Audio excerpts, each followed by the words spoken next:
This was the first time Todd Farrell got to meet and thank the family that saved and changed his life.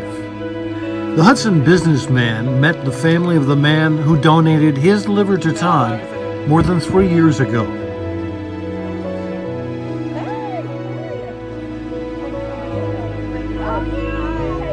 How are you, honey?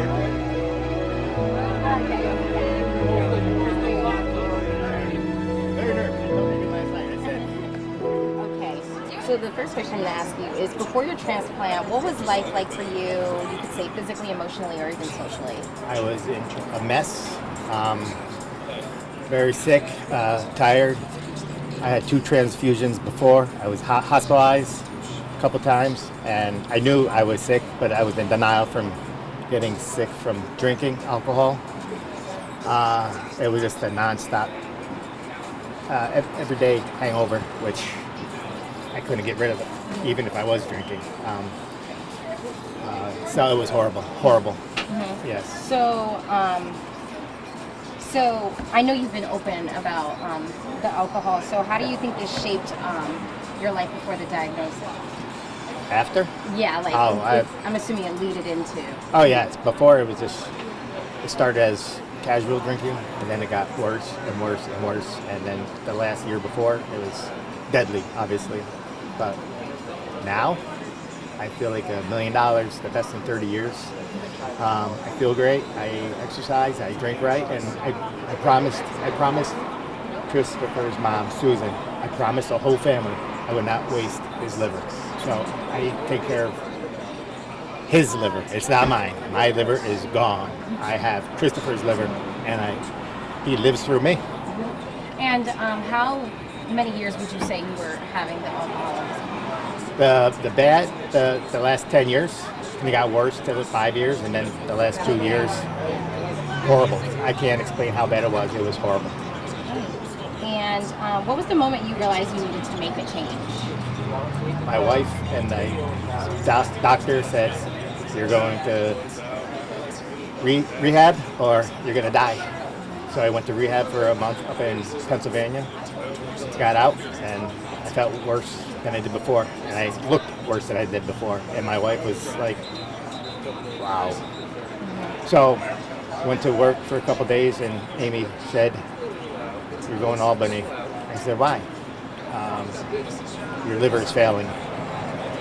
So we went up there, St. Pete's, did a couple tests, and the doctor, I was in the bed, and the doctors were talking through a glass door, and Amy was crying, and they came in, they said, there's nothing else you can do. There's nothing else we can do for you. Luckily, there's a bed at Westchester. Maybe they can do something. Okay. I took for an ambulance to Westchester and went from there.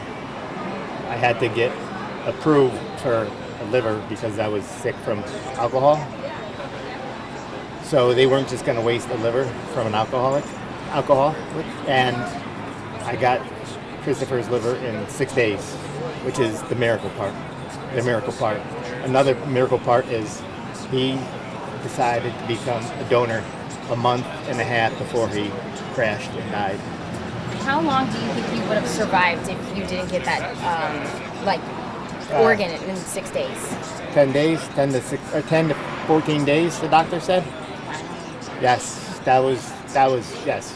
That's how sick I was, and that's why I went top of the list for the list to be a donor recipient. And what was going through your head when you found out the liver was available? Oh my God, the doctor said you're approved. It was 4 in the morning. I was calling everybody, my wife, my son, my mom, everybody at 4 in the morning, and I didn't care it was 4 in the morning. And I just started crying and jumping as much as I could. I was sick, but it was the best feeling I can't explain. And how do they do the surgery, like that day, or no, obviously again, Christopher had a car accident on the 18th. I got my surgery on the 20th, so 2 days, and then 2 days. Right. Okay. And how would you say you live differently now compared to your life before? Totally different. The simple things, the grass growing green, playing with my dogs. hanging out with my family and just appreciate the small things. I'm assuming you got to be proud of yourself. This is a big life change you did. I wish, Flip yeah, life around. it'll be 4 years sober in January, and I wish I'd done it 20 years ago, but I can't go back. But yes. And do you think this strengthened your support system with your family and friends? You know. Oh, yeah, for sure. And I don't preach, but I am so important. I am such an ambassador about Donate Life because it saved my life, and I volunteer, and it's just so important to me. And then you can go to my shop in Hudson and see how important it is. I color, paint everything the colors of Donate Life, and Lance could tell you it's all about second chance. I had a second chance, and I'm not going to waste it.